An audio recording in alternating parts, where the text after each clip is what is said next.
ఇక కన్యా రాశి ఫలితాలను కనుక చూసినట్టయితే ఉత్తర 2, 3, 4 పాదాలు, హస్త 4 పాదాలు, చిత్త 1, 2 పాదాలు కన్యా రాశిగా కూడా చెప్పబడతాయి. ఈ రాశి వారికి ఈ సంవత్సరం ఆదాయం 14, వ్యయం 2, రాజపూజ్యం 6, అవమానం 6గా కూడా ఉంది. ఈ రాశి వారికి గురుడు మే 15 నుంచి దశమ స్థానమైనటువంటి మిథున రాశి యందు మరియు శని సంవత్సరమంతా కూడా సప్తమ స్థానమందు తామ్రమూర్తులుగాను సామాన్య ఫలితాన్ని కూడా కలుగజేస్తారు.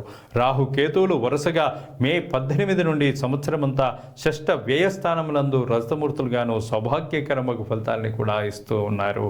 ఆత్మవిశ్వాసాన్ని, ఆశావహ దృక్పథాన్ని కూడా ఈ రాశి వారికి ఈ సంవత్సరం అంతా కూడా పెంచుతూ ఉంటుంది. కొత్త ఆదాయ మార్గాలు, ధనం నిల్వ, పదోన్నతి, వ్యాపారస్తులకు వ్యాపారాలు కూడా విస్తరించేటువంటి అవకాశం కూడా ఉంది. విద్యారంగం వారికి నూతన ఆవిష్కరణలు, విజయాలు కూడా లభిస్తాయి. జీవిత భాగస్వామితో బంధం దృఢంగా మారుతుంది. ప్రేమ విషయాల్లో జీవితం ఆనందంగా కూడా సాగుతుంది. ఆరోగ్యం బాగుంటుంది. గురు సంచారం సమయంలో అనగా మే నుండి వృత్తి వ్యాపార విషయాల్లో చాకచక్యం, ఉద్యోగ వ్యాపార విషయాల్లో ముందు చూపుతో విజయాన్ని కూడా సాధిస్తారు. కుటుంబ సభ్యుల మధ్య పరస్పర ప్రేమ, ఆప్యాయతలు కూడా ఉంటాయి. అక్టోబర్ నెల నుంచి ఆర్థిక పరిస్థితి మరింత బలంగా కూడా ఉంటుంది.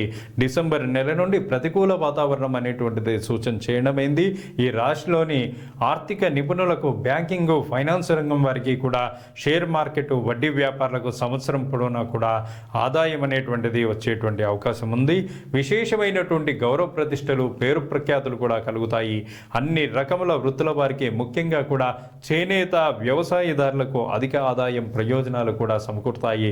రాజకీయ నాయకులకు గుర్తింపు వస్తుంది. గత ఏడాది పరిస్థితులకు, ప్రస్తుత పరిస్థితులకు చాలా అనుకూలమైనటువంటి మార్పు కూడా వస్తుంది. ఎప్పటి నుంచో ప్రతిబంధకంగా ఉన్నటువంటి సమస్యలకు దీర్ఘకాలికమైనటువంటి పరిష్కారం కూడా వస్తుంది. ప్రేమ వివాహాలు కూడా సాధ్యమవుతాయి. శుభయోగాలు సంప్రాప్తమవుతాయి.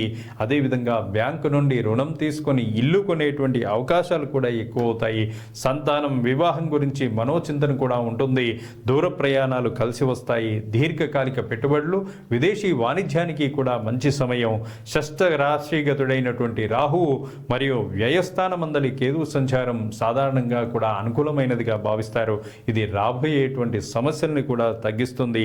ఆరోగ్యం విషయంలో కొన్ని సమస్యలు, ముఖ్యంగా మోకాల సంబంధమైనటువంటి నొప్పులు, జ్వరము, తీవ్రమైనటువంటి తలనొప్పి, ఏదైనా ఇన్ఫెక్షన్ మీకు ఇబ్బంది కలిగించేటువంటి అవకాశం ఉంది. కోర్టు కేసులు అనుకూలంగా కూడా మారతాయి. ఆర్థికంగా అభ్యున్నతికి కూడా అవకాశం ఉంది. ఖర్చులు తగ్గుతాయి మరియు డబ్బును కూడా పొందగలుగుతారు. గతంలో పెట్టినటువంటి పెట్టుబడులు లాభాన్ని ఇస్తాయి. ఆధ్యాత్మిక కేంద్రాలని కూడా దర్శించేటువంటి అవకాశం ఉంది. తీర్థయాత్రలకు వెళ్ళేటువంటి అవకాశం కూడా ఉంది. 9వ ఇంట్లో గురుడు సంచార సమయంలో సంఘంలో పలుకుబడి, సంపదలో పెరుగుదల, నిలిచి ఉన్న పనులన్నీ కూడా పూర్తవుట, చేపట్టిన కొత్త ప్రాజెక్టులు సత్ఫలితాలు, ఉద్యోగంలో ప్రమోషన్ లేదా వ్యాపారం ద్వారా లాభాలు కలగడం అనేటువంటిది సూచించడమైంది. అత్తామామలు కూడా మీకు మీ యొక్క పనులలో కూడా సహకరించేటువంటి అవకాశం ఉంది. మానసిక ఒత్తిడి స్థాయి అనేటువంటిది తగ్గుతుంది. వ్యాజ్యాలు మీకు అనుకూలంగా కూడా పరిష్కారం అవుతాయి. గణపతి, దుర్గా ఆరాధన చేయడం వల్ల కూడా మీకున్నటువంటి సకలమైనటువంటి దోషాలు కూడా తొలగేటువంటి అవకాశం ఉంది. అదేవిధంగా గణపతి, దుర్గా ఆరాధన అనేటువంటిది ఈ రాశి వారికి ప్రత్యేకంగా కూడా చెప్పబడింది.